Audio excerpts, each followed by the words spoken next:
Olá pessoal, tudo bem com vocês?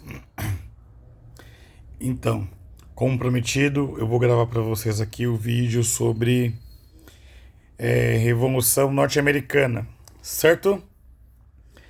Então, bora então para começar essa aula sobre a independência norte-americana, como isso aconteceu, os antecedentes, os processos que levaram à independência dos Estados Unidos, certo? Então, antes de falar da independência norte-americana propriamente dita, vamos falar dos antecedentes. O primeiro antecedente foi o iluminismo. As ideias iluministas no século XVIII, elas vão se espalhar pela Europa inteira. E então vários filósofos, vários pensadores começam a adotar as ideias iluministas. Porém, as ideias iluministas não ficam restritas somente à Europa. Elas vão se espalhar pela América também. E um dos principais lugares que essas ideias iluministas vão se espalhar é nas 13 colônias norte-americanas, que até então eram colonizadas pela Inglaterra. As 13 colônias, elas tinham uma divisão muito clara. O norte, ele era mais industrializado, ele, ali você possuía terras pequenas, uma quantidade mínima de escravos, e era um local muito mais urbanizado. O sul dos Estados Unidos lembrava muito mais o Brasil colonial, ou seja, uma área que vivia da agricultura, eles viviam muito mais do algodão, e o clima local era subtropical, era bastante quente, e também o sul das 13 colônias, acontece que ali você tinha um sistema de agricultura baseado na plantation, ou seja, era uma quantidade grande de terras, um latifúndio, né? Um latifúndio que era monocultor, ou seja, baseado na produção intensiva de um único produto, que era geralmente algodão, e voltado para o mercado externo, certo? O principal mercado que o sul das 13 colônias exportava era a Inglaterra, que naquele momento estava vivendo a sua revolução industrial e precisava de muito algodão para abastecer as fábricas de tecidos. Pois bem, então os ideias iluministas que se espalhavam pelas 13 colônias diziam que os cidadãos tinham direito à liberdade, à autonomia, eles tinham direito ao autogoverno, ou seja, a se governarem por si próprios, sem dependerem de uma metrópole para controlá-los. E, é, e visto essas questões estarem acontecendo, no ano de 1756 vai estourar uma guerra entre a Inglaterra e a França. Essa guerra ela vai se chamar Guerra dos Sete Anos, e como vocês podem presumir, durou 7 anos. Esse conflito aconteceu porque a Inglaterra e a França estavam disputando territórios coloniais, tanto na Índia quanto no Canadá e em outras áreas do planeta. Só que esse conflito não envolveu somente a Inglaterra e a França, ele envolveu praticamente quase toda a Europa. Então, quase todos os países europeus entraram no conflito, ou do lado da Inglaterra ou do lado da França. E esse foi o primeiro conflito da história que houve guerra em todos os continentes. Tanto que muitos historiadores dizem que a Guerra dos Sete Anos foi a primeira guerra realmente mundial. E teve conflitos da Guerra dos Sete Anos, inclusive aqui na América do Sul. Acontece que o Rio Grande do Sul e parte do Uruguai, que era chamado na época de Colônia do Sacramento, estava sendo disputado pela Espanha e Portugal. Os portugueses estavam do lado dos franceses, os portugueses estavam do lado dos ingleses e os espanhóis estavam do lado dos franceses. E nessa guerra, quem acabou ganhando foi a Inglaterra. E também com Portugal, por estar do lado da Inglaterra, acabou dominando a região da Colônia do Sacramento, certo? Mas voltando aqui para a questão da Inglaterra e da França, a Inglaterra ganha a guerra e, e ela consegue conquistar vários territórios importantes, como a Índia, como a região parte do Canadá, e essas áreas vão se tornar parte do Império Inglês. Porém, a vitória da Inglaterra trouxe muitos custos. A Inglaterra ficou endividada, ficou sem dinheiro, ficou devendo, inclusive, para bancos, e ela não tinha naquele momento como arcar com suas dívidas.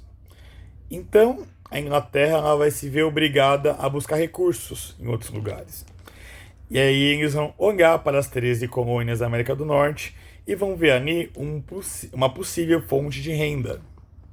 Acontece que as 13 colônias, elas não eram colônias nas quais a Inglaterra tinha grande domínio sobre elas.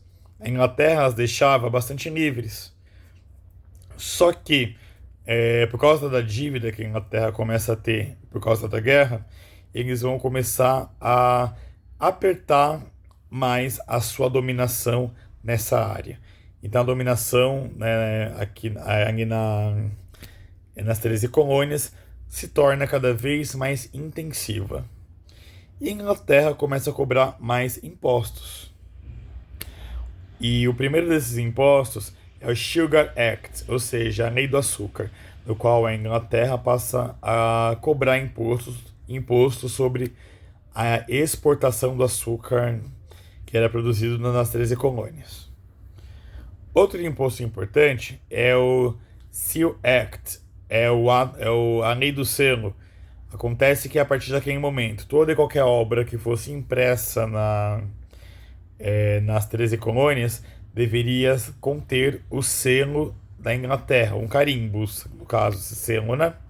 Então, a Inglaterra deveria carimbar todos os textos que eram impressos nas 13 colônias. Isso, além de ser um ato bastante repressivo, porque a Inglaterra ia passar a controlar o que podia, o que não podia ser publicado, esse ato também vai ser economicamente problemático, porque agora a Inglaterra vai querer cobrar altos impostos para que obras e textos e jornais possam ser publicados. E o último ato que vai desencadear no conflito entre as 13 colônias da Inglaterra é o Tea Act, ou seja, a lei do chá. Essa lei dizia que os norte-americanos deveriam pagar um alto imposto para poder exportar seu chá. E quando isso acontece, na cidade de Boston, no atual Estados Unidos, na época da parte das 13 colônias, acontece que alguns empresários eles vão entrar no porto de Boston, vão invadir o navio no qual está estocado o chá e eles pegam esse estoque e jogam no mar. E a partir daí começa o conflito concreto entre ingleses e os colonos norte-americanos. E nessa guerra, ambos os lados começam a ter um certo equilíbrio nesse conflito. Só que os antigos inimigos da Inglaterra, que perderam a Guerra dos 7 Anos, vão ver nesse conflito entre a colônia norte-americana e a metrópole europeia, eles vão ver uma grande oportunidade de agir. E o que eles vão fazer? Os colonos norte-americanos, eles vão passar a receber uma ordenação do rei da Inglaterra que vai dizer que eles deveriam obedecer às tropas que estavam chegando nas 13 colônias, porque elas foram mandadas pelo rei da Inglaterra. E eles deveriam pagar os impostos, deveriam obedecer às ordens da coroa inglesa. Então, essa ação do governo do rei da Inglaterra é chamado de atos intoleráveis.